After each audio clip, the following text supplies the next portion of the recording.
Morning, everyone. Good morning. Like Californian good morning with sun and warm, and I'm very happy to be here. We are all very excited from the United States Spiritist Council to have been able to do this 10th Symposium here in this beautiful city of San Diego that has welcomed us with open arms and a beautiful sun. So let us continue with our journey now that Luis have laid all the scientific foundation in terms of the work of fraternal assistance. Many of you may be thinking, what am I going to be doing with all this knowledge? I don't even attend the meetings of the Spiritist Center that much, or perhaps I will never be a worker, and much less a counselor, a spiritual or Spiritist counselor. Well, this is something, everything that we are going to be seeing here, it's something that we can apply in our daily lives, because we all have a relationship with each other. And we all need some of the tools that we are going to be focusing here today. I would like to start with a statement from Chico Xavier. He said, "The one who knows can achieve a lot, but the one who loves can achieve much more." So the whole idea in terms of the reception we are going to be giving in terms of the person that attends the Spiritist Center is going to be this warm and loving welcome. Without that, we will not be doing our work the way you should. People that normally arrive in the Spiritist Center, I mean, they have a statistics that say about 90% people that come to the Spiritist Center, they come because of certain pain, suffering, physical disturbances, emotional disturbances. So they do not come to the Spiritist Center to receive a crash course on Spiritism. They come to the Spiritist Center to be received with love, to be receiving understanding, and a certain comfort to appease their pains. So when talking to people as a whole, not only because everything, like we said before, that we are going to be speaking about here today, you can apply in your day-to-day relationships, which actually is going to be very good. Sometimes I talk to friends, and we, like everyone else, we have like a lunch together. And let's say that we spend 2 hours together, and then the other friend will be speaking for an hour and 50 minutes, and I speak for 10 minutes. They feel so happy. They say, "Oh my God, it's so great to meet you and to have this wonderful conversation." That was not a conversation, that was a monologue, right? But and then with that, in the day-to-day relationship, we realize how much people need attention, how much they need someone that can actually listen to them. So that's why I'm saying that all of this you can actually apply to your day-to-day conversations or relationship. There are wonderful books that will help us in this sense.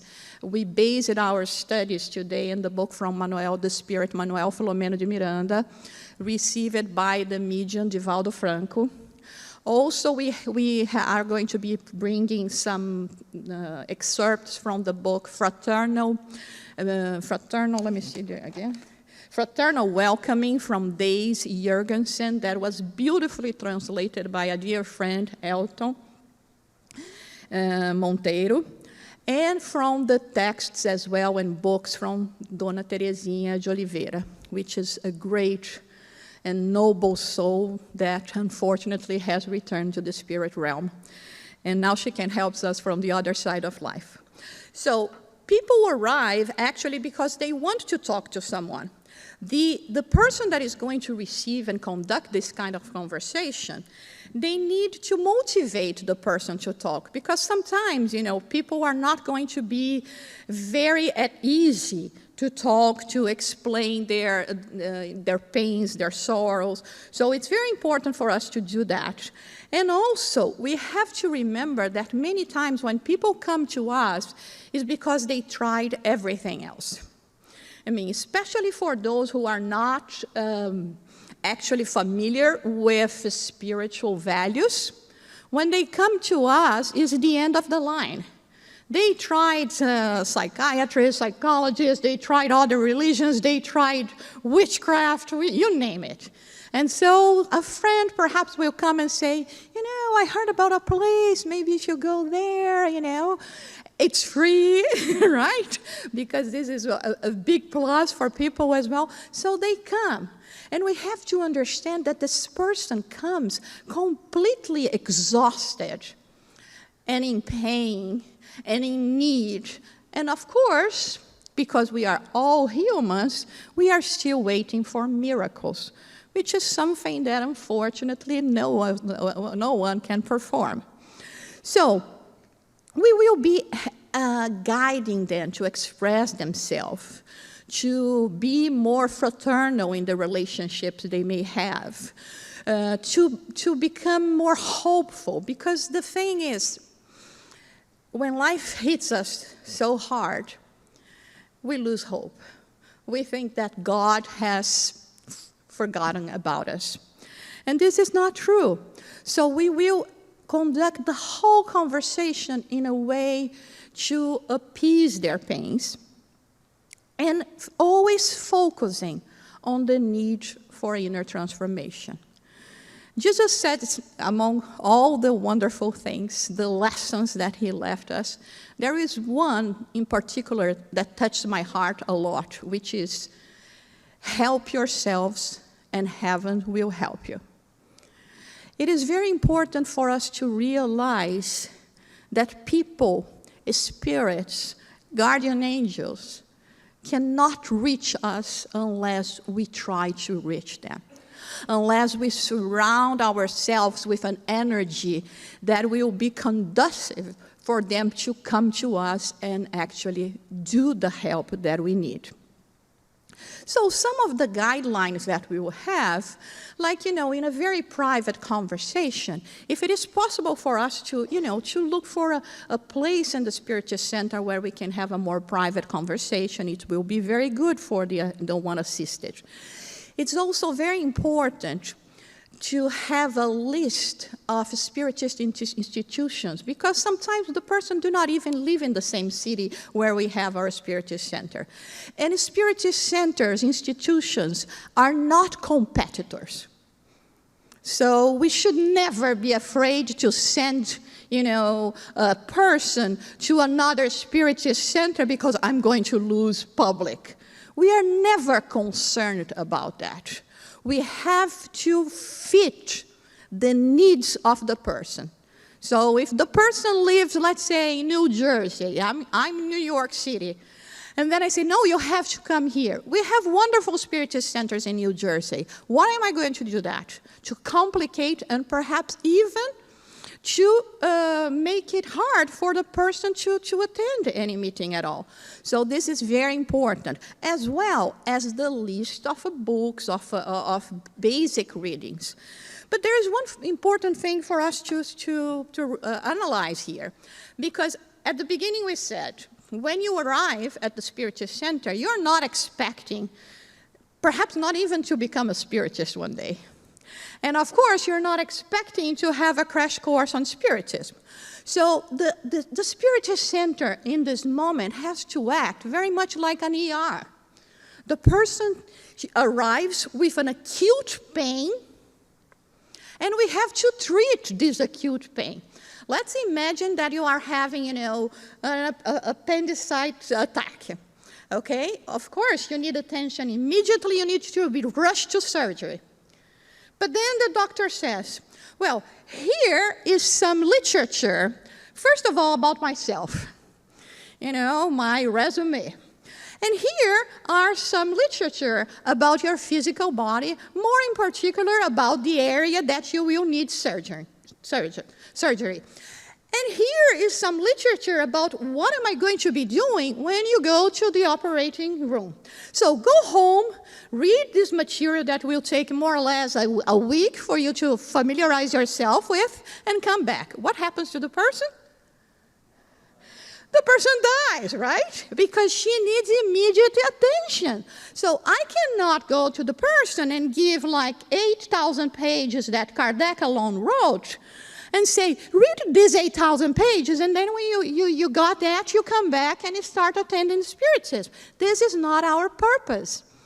Even when we talk about the purpose, the objective of Spiritism, many times people will think that mediumship is the number one thing about Spiritism.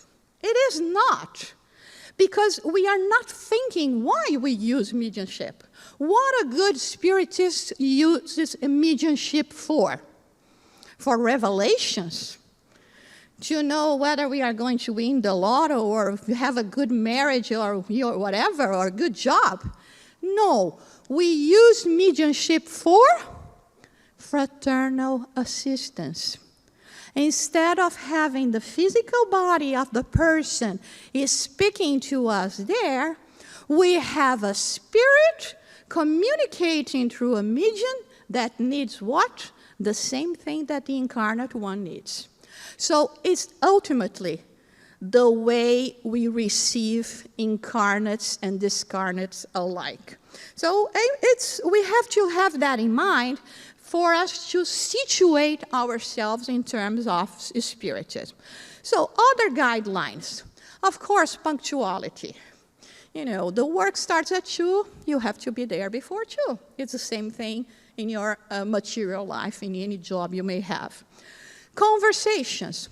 When we are in a spiritual place, assuming that we are not working alone, because we're not, and we hope we are not, right? Spiritists sometimes are afraid of spirits. So if we say that there are many spirits here, perhaps some people will feel a certain discomfort and we start leaving. But the spirits are there, and they are the ones that are guiding us. So we have to have the necessary respect and collect ourselves in order to be able to attend the people that are going to arrive in the best way possible. Prayer, as of course, obviously, always. The conversations that we will be conducting or having with people that come to us should never get into a point where the person will have a communication from the spirit. It may happen, but the idea is not that. And if by any chance a person that comes to us in need of assistance start having any kind of mediumistic display, the counselor will immediately stop that kind of communication, lead the person to wake up or open the eyes, and saying that is not the proper place for that. It's obvious that we will never talk about any other form of religion or belief. It's not our place. In the same way that we want to be respected for our beliefs, for our positions in life, we expect that everyone, especially the volunteers at the Spiritist Center, will have the same kind of reaction. So, a no-no, completely no-no, is for us to start interfering with medical assistance. So, if the person is undergoing a medical treatment, we have to emphasize the need to continue this kind of medical treatment. I don't know if it happens with you, especially at the Spiritist Center, but many people that suffer for any kind of mental illness, there is still a lot of prejudice going on in terms of mental illnesses. People do not want to say, oh, I'm a bipolar. You don't feel any problem in saying I have diabetes, or I have ulcer, or I'm hearing impaired, perhaps, or, I need glasses.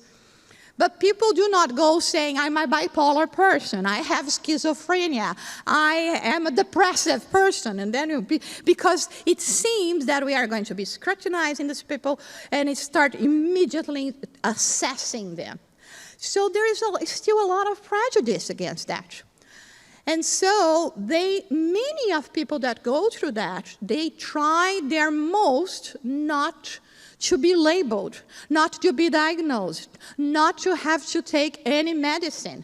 And my God, this is a gift from God, because today we have doctors that can address that. We have medicine that can help us in this sense. We are not talking about abuses, but we are talking about a professional diagnosis that needs to be well addressed. So it's not our position to tell people, please don't go and stop your treatment because Spiritism will solve your mental illnesses. So it's very important for us to do that. Another thing that sometimes we may find in some Spiritist center, the simplistic explanation that will consist basically in two things. First one, the person starts describing the problems, we say, it's obsession. First of all, we are not going to say that, especially to newcomers. They have no idea what you're talking about. And I mean, it's hard enough to live with yourselves. And then you hear that there are other spirits, not good ones, hovering around you. No. Again, a no. Or we say, you have mediumship. You have to develop your mediumship. No. So those are simplistic answers that we may find in a conversation like that. It's not that. I don't want another label. I want solutions. I want console. I want understanding, and not another label. So let's keep that in mind. By the way, everything that we are showing to you today in terms of the slides, actually in a longer version, you can find in our website for free download in the Spiritist.us, okay? And of course, the conversation among the practitioners will always be advisable, because we can access and exchange opinions in terms of how to address better certain problems that we may find in the Spiritist Center with the people that comes to us. What do we require to become a good spiritual counselor? To be working in our spirituality. To start seeing life from a different perspective. If you are basically materialist, how can you, actually sometimes even be really interested in what other people want to tell you? So we have to start working from inside out to develop more compassion for our fellow beings. And then in this way, we will be capable of addressing their problems. Another thing, of course, you have to be a more experienced person. We have nothing against teenagers. Teenagers can be great in terms of helping us when we are talking about healing, about the passes, because they have so much energy. Their batteries are completely filled, and ours, it's going on with time, right? But when it comes to have empathy, to talk to someone that is going to present certain problems, come to you and they want to talk about a marital problem. I mean, come on, if you are 20 years old, what experiences do you have in terms of marital problems? And sometimes even in terms of a relationship. So to have a certain experience of the good things and the bad things that age brings to us, it's very important, and also when talking to people. And of course, be working in a moral condition. Now, for those who do not have any sign of depression, with my next slide, you're going to feel depressed. It's not on purpose. But here are some of the requirements that we need to become a good counselor. High moral conduct, love others, empathy, to be prepared in terms of knowledge, to be humble, indulgent, pray, study, participation in meetings, tolerance, being a people's person, because believe it or not, there are people that still choose profession where they have to deal with the public and they hate people. Sometimes, you know, you will see that, sometimes when, unfortunately, I already went through like 28 surgeries. So as you can imagine, I go to the hospital a lot. And sometimes I see people or nurses I say, what on earth made this person choose this profession? Because they hate people, right? Anyway, so responsibility, discernment, know how to listen, to be discreet, and to be a part of the community. So it's some of the requirements that we need. What would be then the behavior of the person? And once again, remembering that we are talking about any kind of relationship we will be having with people.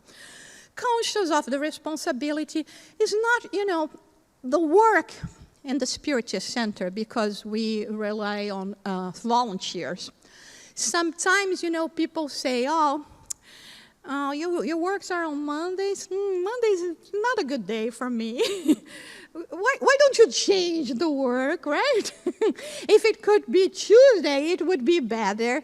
So this is not the purpose, You being invited to work in the field of the Lord. So here we have either God or Jesus coming to you and saying, today is not a good day. I'll change your schedule. No, we will adapt.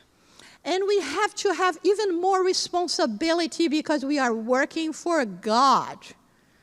We are not working for any boss here in the material world. We are working for God. So remember that, right? We will try to prepare ourselves the best that we can. We will seek the support of the spirits. The support is very important. That's why many times I emphasize the aspect that we are not supposed to give fraternal assistance at home. We do not deliver as well, okay? There is no delivery, and there is not in-house assistance. They have to go to the Spiritist Center. This is the part where we remember, help yourselves. So when you make the effort, at least to go there in the days you are supposing to go, it shows already your willingness to work in your transformation and to accept and readiness in receiving assistance. Also, because at home, if someone calls me, of course, if it's something very, very urgent, as a friend, we can address. But it's not that we are going to be giving consultations at home because, we are not prepared. I'll tell you one of the experiences that I went through. And to show you that I would be completely impossibilitated of having given this assistance if I was not in the Spiritist Center. A mother that I have been attending our Spiritist Center for quite a long time came to me and said that her son, a 10-year-old boy, was having mediumistic experiences. And he was completely scared of them. He was seeing things, hearing things. It was becoming to disturb him in the school life. And so the whole family was freaked out, not knowing what to do. So she brought her son to talk to me. Then you imagine the conversation, right? I have like a very small room to receive people in our center in Manhattan. You can only imagine, it's tiny. So we were like crowded, 3 people in a room. And there she put her son in one chair, she sat in another, and myself in another chair. And then she looks at her son and say, tell her what's going on with you. You know how mothers do? Come on, tell her. And the boy, 10-year-old boy, do you imagine the response? None, right? He was like, what am I going to be saying? And then the mother starts saying something, and the boy couldn't say anything, and starts describing. And I have to tell you, I had no idea what I was going to tell that boy. Because I was thinking, if I tell him, don't tell others about what you're seeing, hide the phenomena that is happening with you, I would be giving him, a 10-year-old, the idea that what was happening to him was a bad thing. Because you only hide what you consider to be bad. If I said to him, oh, this is quite normal, mediums, like Kardec told us, everyone is a medium, right? You're just a medium. Enjoy it. Be happy. There are so many people that would like to be a medium like yourself. The boy, can you imagine the reaction of the boy? So I was there, and the mother saying to the boy, tell her, and looking at me, and tell him something. And I had no idea what to say. Then all of a sudden, lightning strikes. And I can only attribute that to the help of the spirits. I'm a big fan of superheroes movies, because I would love to have all their abilities, I want to fly, I want to be like Spider-Man, doing all this stuff, and Batman, you name it. It's Iron Man. So I asked the boy, do you like, superhero movies? And he said, yeah. Then he finally talked. And I said, well, did you see the last Spider-Man movie? It was just released at, a month before that. And he said, yeah. And then I said, have you realized how they have special powers? Yeah, all superheroes, they do have special powers. That's good, isn't it? But have you paid attention that the superheroes never disclaim their true identity? They never say who they really are. They disguise themselves because, they're humble. They don't want to brag about their superpowers to people that do not have superpowers. And have you realized that superheroes only use their powers for good? So go and do the same of your mediumship. When the boy left, the mother left, I said, I almost kneeled down because I said, my goodness, I don't know where this came from. But he left there thinking that he somehow had something special, but he had to be humble and not to brag about with your other friends because they would not have these special powers, and always use that for good. So those are the situations that we are going to be facing in a Spiritist center. And we have sometimes, not sometimes, all the time, we are being assisted by the good spirits. Because it's not us telling things to others, when they are there. If we pray, if we prepare ourselves, even if we have the condition, the way to say, the love that we are going to transmit in that, the compassion, because it's not pity, it's compassion, which is different, is going to be completely different. So let's go a little more. So we talked about empathy. Another important thing is not feeling shocked about situations. Sometimes a person comes and say things that will make you literally drop from your chair. It can be a pedophile. What are you going to say to a person that comes to you and presents this kind of problem? Sai de mim, Satanás. Go away, Satanás. No, right? These are the people that needs more assistance than others. Jesus came for the sinners, right? And there we are, and dealing with that. And you cannot feel or demonstrate that you are shocked. Inside you may be, but you cannot demonstrate that. So we have problems of addictions. We have problems of people that, the gambling problems. We have people, adulterers. We have, you name it. And you have to be very careful in how to respond to what they are telling you. Right? Maintain always the privacy of the conversation. Do not think about your problems. Don't judge all the time. And at all times recognizing our limitation. Well, you also have to understand that the process is much more related to what they call in psychology the catharsis process, where the person just needs to vent, to talk about the problems. And sometimes we don't need to say much. It's just an open arms and an embrace and all of that is going to help us. We are not going to be meddling in other people's problem. And, when they say that they are, like this, for instance, they are having marital problems. And so 2 weeks later, you call them, hey, what happened?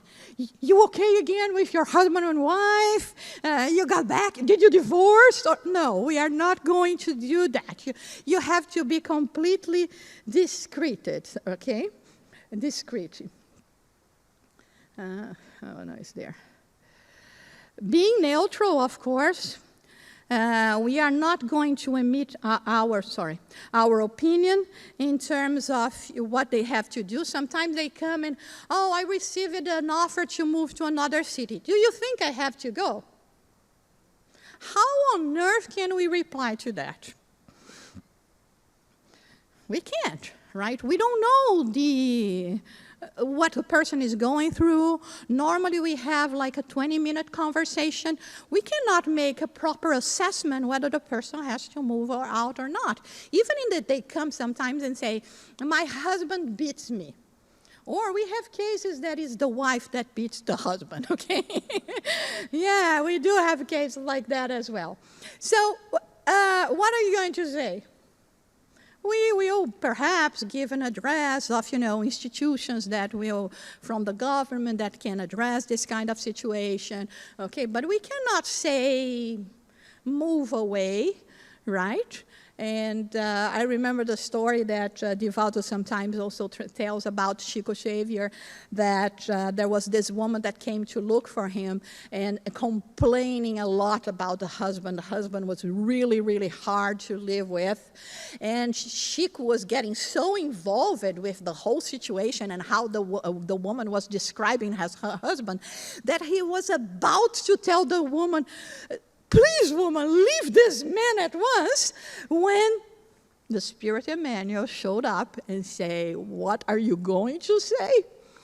Tell her to be patient. And then Chico, against his nature, told the woman to be patient. 2 months later, he saw this woman again, and she was all dressed in black. And he came to her, what happened, my sister? I imagine that he already knew.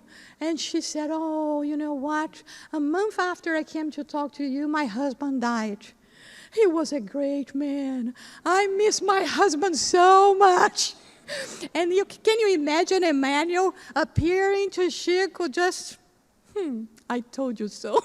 Right? So we cannot interfere in this kind of situation. So we will, again, not promise cures, diagnosis, or ask the person to go to mediumship meetings. This is not the idea. The idea will always be to inspire, to motivate the person to work on the transformation. Because, it's not easy. This is why sometimes people ask why the Spiritist Center are not crowded. This is a beautiful set of knowledges, because it's very hard. to be a Spiritist.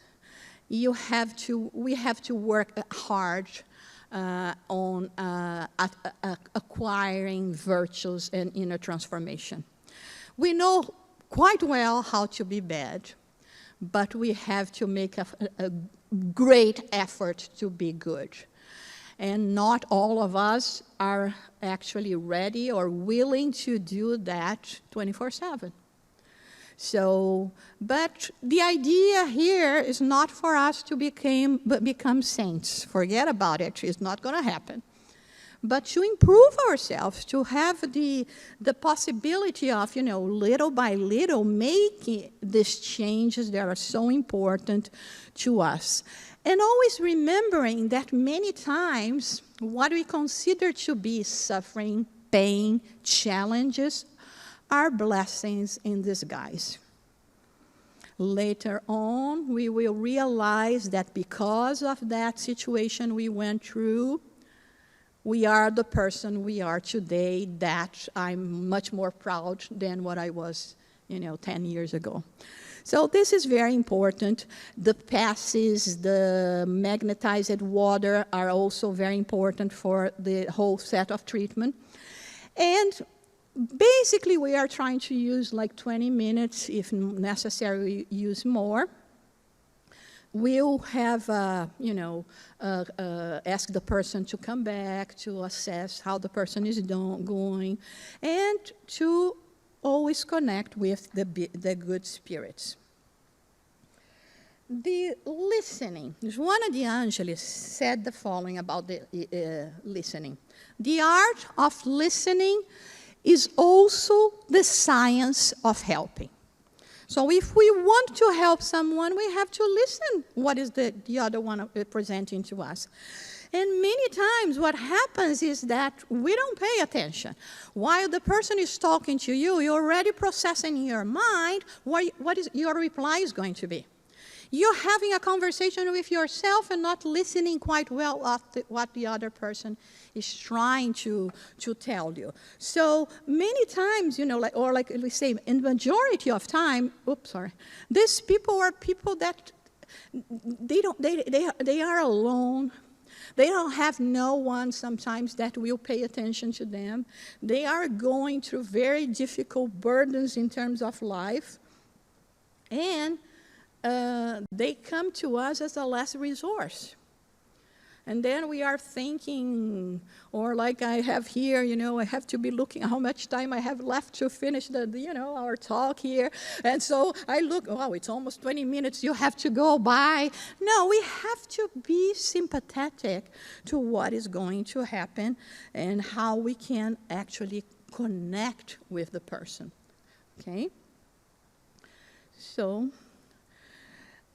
I'm going to read that. The counselor, when listening, has the duty is the correct word, because this task represents an obligation on the part of those who talk to the brothers and sisters in need, to be humble and charitable, to forget about one's own problems, even if they seem to be more difficult than those presented by the attendee.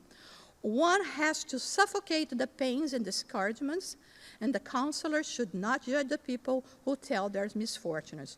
One should never assume an air of superiority or to raise false expectations. Like we said, we may have a lot of knowledge, but here, this conversation, this face-to-face, has nothing to do with knowledge. It has to do with compassion, with love, with empathy. It has nothing to do with judgment. Whatever the problems they present, we have to understand that to them, that is a very difficult problem. So we may have a teenager that comes to us completely devastated because of a broken heart. Well, being over 40, what are you going to be saying to this teenager? This is the first one you're going to have. Expect much more. Come on. To the teenager that is even thinking about dying, committing suicide because the loved one has left him or her, this is a complete lack of sympathy, of sensitivity to the problems of others. I mean, sometimes we have people there that is terminal for cancer, that is in a bad shape in terms of acceptance and understanding, than someone that has, I don't know, like, a toothache. Each one has a different approach, a different spiritual maturity to deal with the problems of life. And sometimes people are going to come to us telling about these big problems when you yourself have this big a problem, and you start comparing, oh my God, no, this is not what we have to do. Again, I may be ready to deal with problems this big, and better than the person to deal with a problem this big. So and again, it's not a matter than then the person starts saying, oh, I have a cancer type 1, and I will say, oh, mine is type 4. Start comparing. Like I say, if you want to come to me and start comparing the great things that happens in your life, I'm all ready. If you wanted to compare sorrows, take me out of this conversation. So it's not a case also of me starting saying, oh, but your problem is nothing. Look at me. And then I am the one starting doing the role of being the attendee, and the other person is going to be the counselor. So we're not there to talk about ourselves. Or sometimes they start saying, oh, I'm so embarrassed. I cannot even tell you what is going on with my life. And, because we are not curious people, we say, come on, you can do that. Please tell me. I promise I will not tell anyone. We cannot show curiosity as well. It's not our point. Or the person starts telling, the first half of the story, and doesn't finish, and no, please, come on, continue, tell me the rest of the story. This is not what we are doing there, okay? And we don't need feedback after. If we just will do that if the person feels, of course, at easy to do this kind of conversation. And as we said at the beginning, even when we are talking about mediumship, the fraternal assistance, and there is a magnificent book already translated into English by the noble spirit Teresinha de Oliveira, translated by Elton Monteiro, fantastic translation. And she talks about the assistance, the assistance in terms of the counseling, with the conversations that we will have with the discarnates. So we said at the beginning that they are people like us, right? We are all spirits. The only difference is that they do not have the physical body. So we have this example of the Dr. Bezerra de Menezes. He was in one of those meetings talking to a very, very hard spirit, very difficult spirit, and trying whatever he could in order to convince the spirit that was actually spiritually attached to a person, causing a lot of harm, and obsessor, as we say as well. And finally, after many sessions, many conversations with the spirit replies to Dr. Bezerra. He said the following. The obsessor made a moving and sincere confession. Old saint, what convinced me were not your words, but rather your feelings. And the cure and the spirit move away.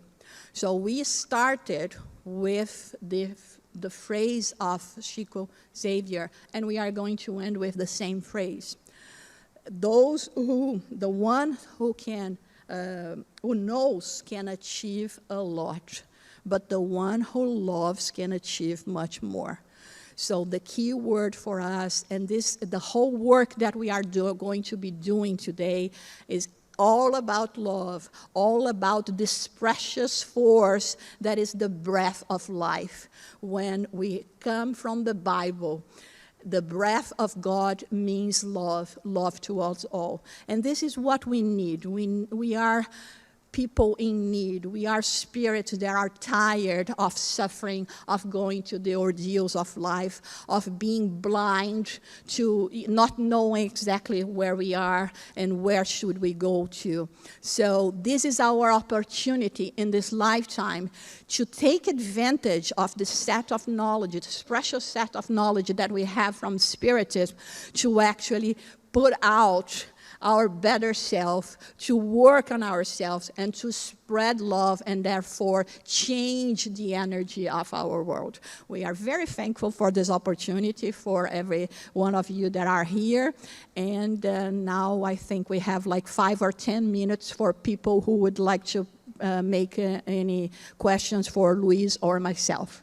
Thank you very much.